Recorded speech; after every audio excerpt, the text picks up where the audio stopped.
নমস্কার, শুভ সকাল। আমি সাধন রায়।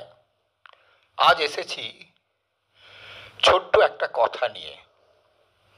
সুখ। সবাই তো সুখী হতে চায়, কজন আর মেটে আসা। সবাই আমরা ছুটে চলেছি এই দুটো অক্ষরের পেছনে।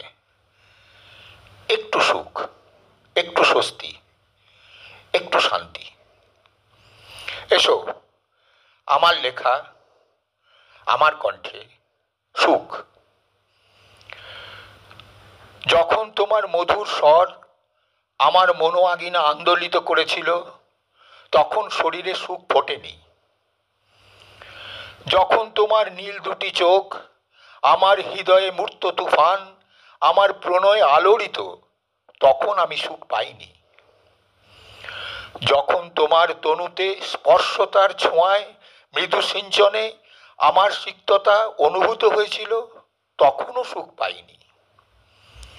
যখন তোমার কঠোর আঘাত আমার হৃদয় খণ্ড বিখণ্ড তনুময় রক্তস্রোতে প্লাবিত, তখন আমার শরীরে প্রগলভ সুখ দানা বেঁধেছিল।